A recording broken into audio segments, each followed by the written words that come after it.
Mount Everest's Churai Pachana. Onekar Kachai. It's a big dream. But the truth is, Churai started after the real disaster. From there, it was a death path. To win Everest, it took almost 2 months. But in today's video, we will experience the entire Jatra in a few minutes. From the base camp, to the road, and then that scary name path.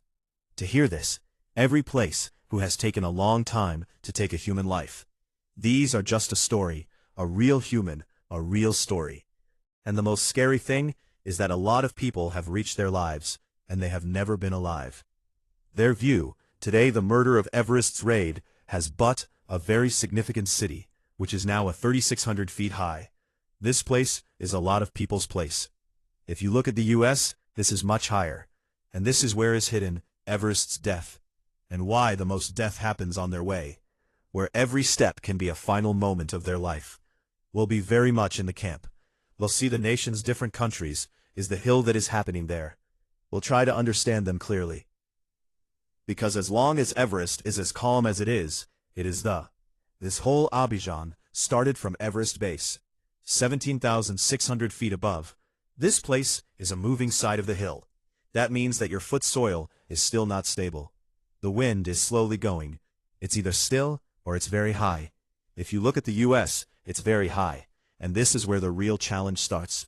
The best camp is a lot of people's cities like a city. And the only way to get to this place is to use the aluminum metal and to get the metal. Sometimes, a few metal is tied together, and they are placed on this metal side, and you have to move that path. And from here, the real problem starts to become clear. Now imagine, this terrible path is still in the middle of the storm, because most of the snow is still in the sun. Before the sun gets up, it will try to get a lot of ice. Because then, the snow is basically a bit more stable.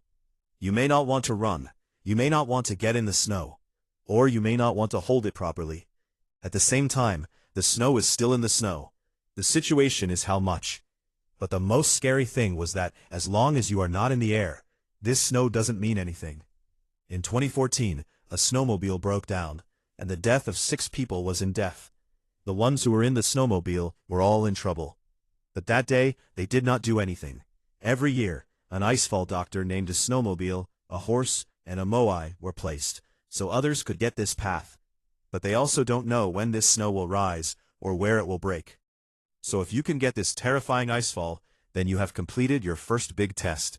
Then, Camp 1. Camp 1 about 20,000 feet east of the Hemo, outside. The main point is the place's border, and the rain is still there.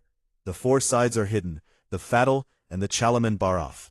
And from here many people's bodies starts to get a higher effect. Someone here can understand they can't go further up. Someone is still gonna get up. Another one is getting up. Another event has happened, where a man is headhumped, or someone is immediately caught. This place is not like an icefall, but here is a lot of problems. Then there is a western kum, a huge bar, a 4-direction snow mage, and a stone wall. This is the camp, which is often an advanced base camp. It's about 21,000 feet high. Here the wind is a bit more thin, it's hard to breathe, but then a lot of things can be done. There are a lot of things that are not visible, like the high level, the health, heart attack, or cramp. Many of the people who come here, they feel ill, they have a low energy, but they can't live. There is a situation that you have to get up to Camp 2, but they immediately start to feel hungry. They have a low energy, but their schedule is finished. Now, as you get up, your body will tell you, I'm not able to do anything. And then, you will not be able to do anything. After Camp 2, the trip is a very difficult route. In front of me, the Lhotse face, and Camp 3 are 24,000 feet high. The Lhotse face is a place where taboo is being cut. It is set so that you don't have to walk down. And this Camp 3 is a lot of places like a forest. At the full time, you have to walk. You have to. And if the foot gets wet or the shoes doesn't get wet, then it's always going to fall down. Many people have fallen down. Some have been in the rain, but they can't get in. Here it can be immediately a fire. No danger, and if you're in the wrong place, you're not safe. So you can understand that you have been in a different place. Then start with Death Zone, 26,000 feet. This is a place where your body is slowly being killed. Then there is Camp 4, named South Col, It's about 26,000 feet above Everest and Lhotse's middle of a small place. Here, the next step is to get rid of the snow. Snow and the snow. The weather can be so high that it becomes hard to stay. The temperature can be minus 40 degrees or below. This is the final camp before he gets up. Most of the time, as I said, the way back home, the most difficult, the most scary. But anyway, the South Pole starts with the finish. The Churas are coming. And the most exciting thing is the death. This part. At midnight, the Camp 4 was started. The 4 o'clock, the headlamp's light is coming in one a week. Then the balcony, then the South Summit, then the Hillary Step. And then, finally, you have reached the planet's largest place, about 39,032 feet. But, after this success, when you come back, that joy can be covered in the bed. Then it starts. As soon as the oxygen ends, your body gets calmed. Then you get cold, and the marathon is getting up, and the time to get tired. Then you, because the path is very ordinary, because the path is very wide, and there are thousands of feet of gas, and if you have a problem, then the end is the end. It's the same as someone who has a car.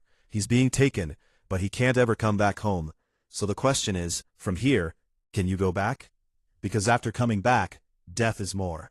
Then you have a feeling of oxygen not working properly, and every step is hard.